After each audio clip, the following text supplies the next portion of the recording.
welcome to my video. This video will be a brief summary about how pet insurance work in general, with the explosion of pet ownership and more people treating their dogs and cats and even reptiles as family members. Vet costs has also gone up significantly. So a lot of people turn to pet insurance hoping that it would help them cover some of their costs. Pet insurance is not the same as the health insurance we use for people. Like if you were to go to a doctor, you have health insurance, you would usually go in and you pay a copay and you're good to go, and then you can go home. For pet insurance, most of them require that you pay your bill in full, 100% of the bill out of your own pocket, and then you can submit the claim later for a refund.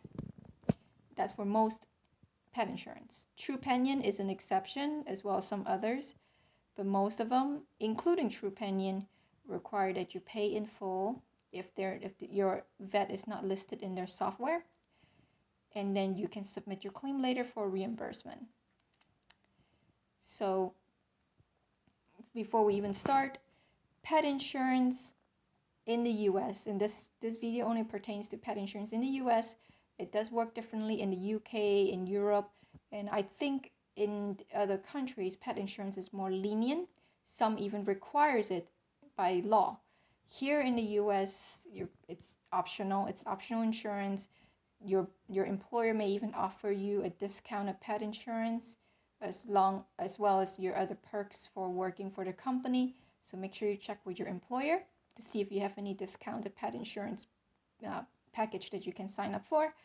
But generally, if you can't pay your bill up front, then be prepared to either go into debt and submit your claim later, hoping that you'll get reimbursed some of the money back. You'll never get all of it back, and I'll talk about that later.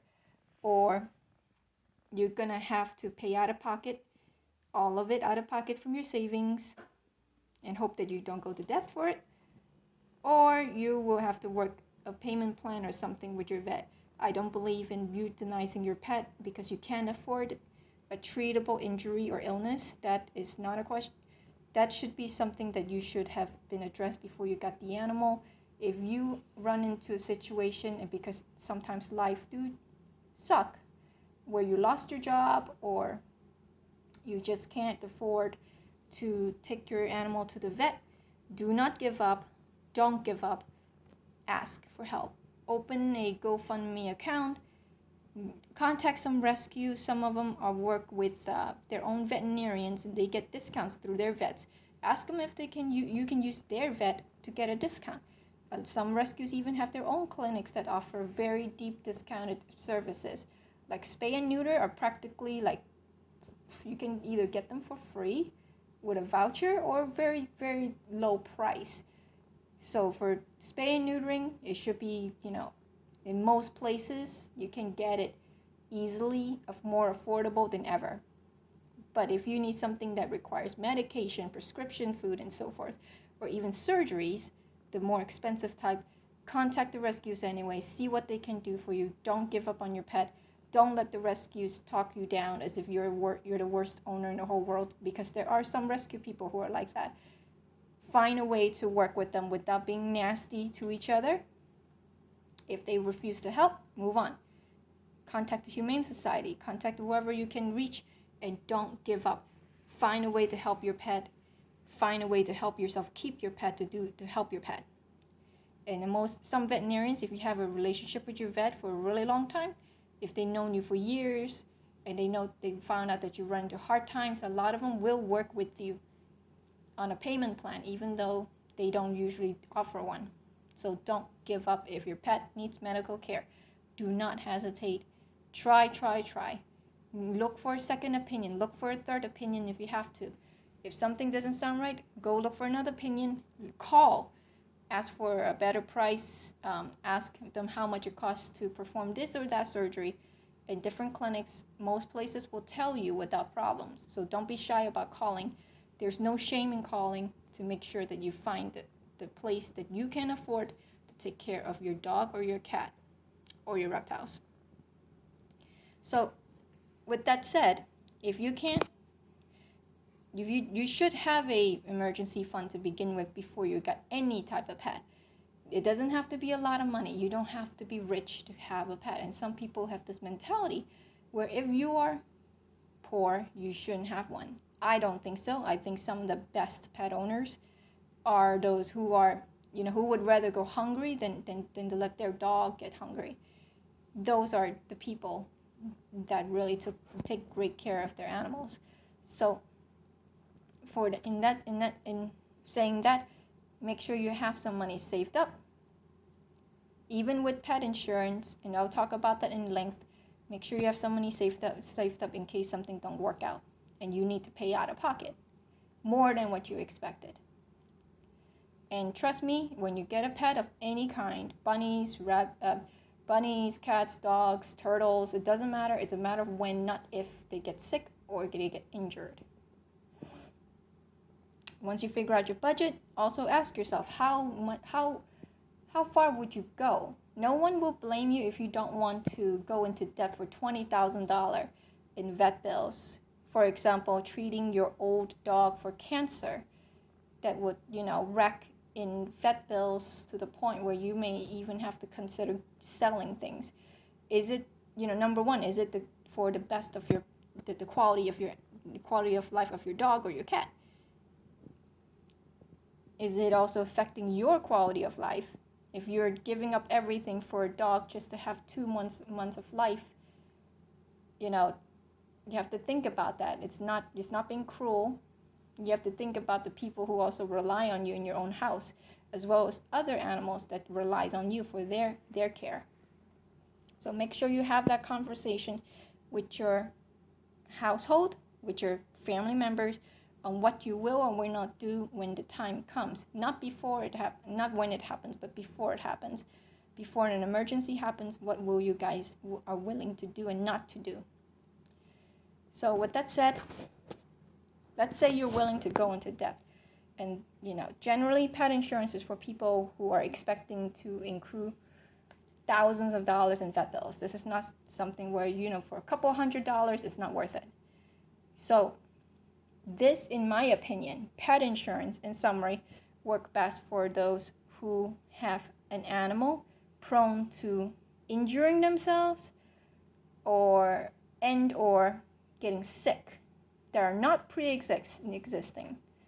So it could be a particular breed, it could be a particular age, and so forth. So if you have a very happy, healthy, well-behaved dog or cat that doesn't eat anything they find, you take good care of them, you give them flea preventatives, heartworm preventatives, they get annual checkups with the vet, they get blood work done, they get their, if they're limping, you check their bones. If you're doing all those things and you're feeding them good food, doesn't have to be, expensive, organic, whatever. Just feed them good food that's not made of corn. If you feed your cat with canned food that keeps them hydrated, you feed your dog well, you don't have to feed them raw food or anything. You feed them good enough, they live a long life, they don't seem to be sick. Pet insurance would probably not be for you. If you don't know, of course, things can happen. And you just want that peace of mind. And this is really what comes down to. You're paying for a peace of mind. So for example, I'm using my dog, who is 11 years old. She is a lab mix. She's spayed, and she was a shelter dog. So there's a lot of unknowns of her history, but I had her for over 8 years now. So whatever I do know for those last 8 years is what I have. I didn't have her as a puppy. So for 11-year-old lab mix, this is what Trupanion gave me a quote for. Trupanion, I'm going to use Trupanion as my example because they are one of the top, if not the top most popular pet insurance company industry in the country so far. Almost every vet office I've been to seems to recommend Trupanion. So Trupanion is really popular. A lot of people have heard about them, so I'm just going to use them as an example. A lot of a pet insurance company may differ. Some may be the same, similar to Trupanion, some may not. But Trupanion seems to be, they seem to advertise themselves as a company that offers more than what most others won't cover. With that said, this is what the payout is.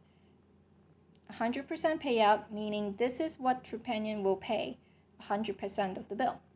But it will cost me $300 a month, about $300 a month in pet insurance. And then it goes down from 90 and goes down to 75. And for this one, I picked the lowest. You get to pick, when you customize it, it gives you a choice, and the lowest is 50%, where they will pay 50% of your bill. So to pay 50% of the bill, it will cost me $152.54 a month to cover my dog.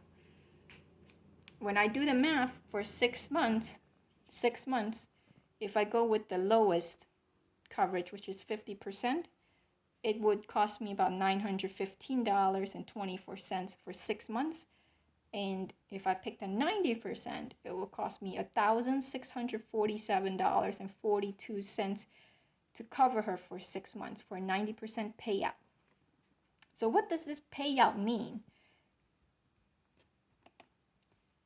This is where looking at the policy is very important. I recommend anyone who buys pet insurance, and this is not common in health insurance and in car insurance, sometimes, but mostly not. Pet insurance, most pet insurance, including Trupanion, will send you a sample policy. If you go on their website, it would ask you what state is your sample policy under. So some policy may differ depending on your state. The one I'm looking at is the state of Florida. Because Florida seems to be always a little bit weird and different than the other places. I don't know why. I looked over it earlier. So, pretty much what they are saying is they would pay the actual charges of your vet bill, which is good, because a lot of pet insurance, including even your own health insurance, they don't do that. They don't pay the actual cost of care. What they do is, let's say you get charged $100 for the exam. For Medicare and even some pet insurance, they would use what they call a fee schedule. They would reduce that down to, let's say the fee schedule says for the same exam, you should have been charged $80. So they reduce that bill from $100 to $80, and then they would say, okay, now I'm going to pay, 50% of that payout. So then ultimately, that pet insurance will be paying only $40 from the claim for the exam bill. So if I were to pay that bill my out of pocket, I would only get $40 back, and I lose out on $60. Now that's for some pet insurance and company, and it also applies for Medicare fee schedule and so forth for health insurance, human health insurance. Trupanion is a little bit different, where they actually don't use a fee schedule. They would cover the whole actual charge. So if you charge $100, that's what they'll cover, $100. So if it's a 90% payout, they'll pay $90 out of the $100 bill. However, I want to make sure that you know that they do not cover exams. I was just using that as an example. They do not cover exams. Most pet insurance don't cover anything that you actually need. Trupanion is no exception. So what they don't pay, I always, you look at everything, but most importantly, always look at what they don't cover. They don't cover anything within a waiting period, which is 30 days for illnesses and 5 days for accidents. So if you sign up on January 1st, if your dog got hit by a car January 2nd, it's not covered. If your dog got sick, let's say January 28th, it's not covered. So very clearly it says it won't do that. And they also would request for medical records from your vet, so that way they can prepare some sort of report on you to see what illnesses that they won't cover, like pre-existing. So they're going to look through your history, your dog's medical history, your cat's medical history, to see what they won't cover, and they will let you know. then they're entitled to these records. Okay, if you for some reason refuse to cooperate, they can void your coverage. They can give you back your money and say they're not going to cover you. So not cooperating is not going to help you. So don't think that you can hide from them. They will want to know. This is their job. This is their business. They don't want to pay out if they don't want to. So understand that your insurance companies are not your friend. Auto insurance, health insurance, whatever. They are not your friend. They're here to make money out of you. So during the waiting period, they won't cover it, whatever it is, pre-existing, non-existing, whatever. They won't cover routine preventative care, exams, tests, diagnostic testing that there were no symptoms for, or they feel like there were no symptoms for.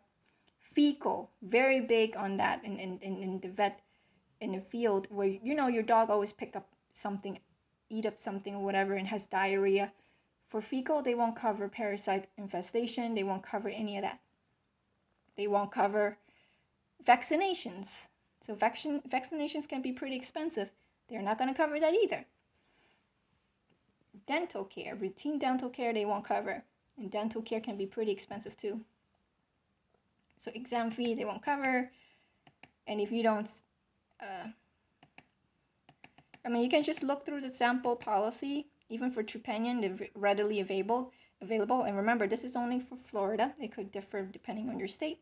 Just look through it, and especially the exclusion part, and see what they will and will not cover. And I don't want to go too much into it because I don't have enough time. So prescription food, they will cover up to 90 days, which is not bad. But if your cat usually will need it for the rest of its life if you are being prescribed prescription food. So 90 days is not bad. They can get very expensive, but afterward you're on your own. Then you have to wonder whether or not it's really worth it. They don't cover cremation. They don't cover clone pets. They don't clone anything that they deem pre-existing. They won't cover. Anything that you caused the problem, you caused the injury and so forth, they won't cover.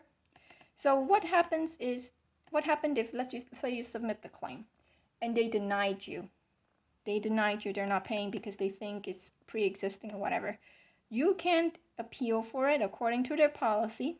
It says you can appeal for it, and they will pay a independent medical examiner. Here, this is what they call it. Independent third-party veterinarian review, which is similar to what I've seen in the other health insurance and auto insurance. This is what they do. When they don't believe that your dog or cat or whoever gets treatment and that this treatment shouldn't be reimbursed, they would hire someone for you. You don't hire them. They pick the guy for you or girl for you, and they examine your animal. I don't like this, mainly because knowing what I know in my experience, it's my job, is that these people work for the insurance company. It's so obvious. They get paid lots of money by the insurance company to tell them what they want to hear. Rarely do you get somebody who would say, no, I don't agree with the insurance company. Rarely, ever. So it says right here that they would, here, ITPV reviews are completed at our expense to determine whether medical reason. So they are paying for it. That's their vet. You don't get to use your vet. And it has to be, they would deny the request if they feel like what you're denying, your claim, falls under their exclusions. So first you got to get their approval to get this review. If they approve it, if they do approve it, they're going to pick the vet for you. You don't get to pick your own. And I bet you 90% of the time that vet's going to agree with the insurance company, and you still end up with nothing. But it does tell you, don't think that just because they do this, you can't sue them. You can still sue them and get some money back. So, okay, I want to real quick talk about Trupanion.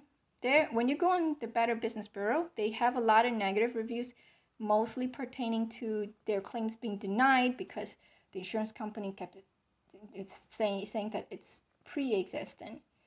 I do see some of these complaints were resolved after they made a complaint. The insurance company went back and they made a business decision to afford coverage. But a lot of them, they didn't get that kind of response. A lot of them were denied for any reason. I would take these complaints with a grain of salt because, it's a he say, she say. Unless you see the medical records for yourself, it's hard to tell, is this person telling the truth? Or is the insurance company right? I mean, the insurance company is not always wrong either.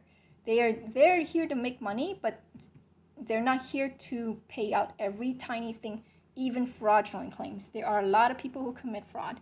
They don't want to pay a vet bill. They don't want to pay anything. They don't want to pay anything for anything. They will get everything for free. So there are people out there who are trying to scam any insurance company of any kind. I've seen this for myself. So I understand the Trupanion's position in it, but keep this in mind, when you look at these companies. They also got sued. I think they got sued. They got a few lawsuits that's pending by the insurance commissioner. I didn't get the chance to look through why. Probably the way they charge fees and so forth, or that they didn't notify their insureds correctly. Something to do with proper notification. Really has, it's what your main concern would be whether or not will this company cover me when I need them. That's what you probably worry about. You're a pet owner. You don't care about all those politics. You just want to know, will they cover my dog or my cat when the time comes? Keep in mind that Trupanion will only cover cats and dogs, nothing else. So reptiles is out, rabbits are out, no hamsters, no nothing. And only from birth to 14 years. If you have a 17-year-old cat, they will not cover it. Okay? So only from birth to 14 years they will cover, and only for the things that they said they would cover under the policy. And of course, it's the older your dog gets, the more illness is going to pop up, and they're going to, insurance company will find a way to make an excuse not to pay. It's sad, especially if you're paying close to $1,647 for 6 months. 6 months, just 6 months. If you pay it for a year, almost $3,200. And then when you finally file a claim and they deny you, that's not a good feeling. And let's see. Trupanion, one thing I do like about them is that your vet would get payment straight from them if they're signed up with Trupanion. So if your vet's not signed up with Trupanion, you'll have to pay out of pocket. But if they're signed up and they have their software, they can bill Trupanion directly, and you only get to pay whatever you're owed. So if they cover 90%, you pay 10% of the bill out the door. So make sure you check with your vet. If you're getting Trupanion, call your vet, let them know, hey, are you signed up with Trupanion? If you are, then it will make your life a little bit easier if you ever need to use them. But in my experience, most vet clinics are not signed up for whatever reason.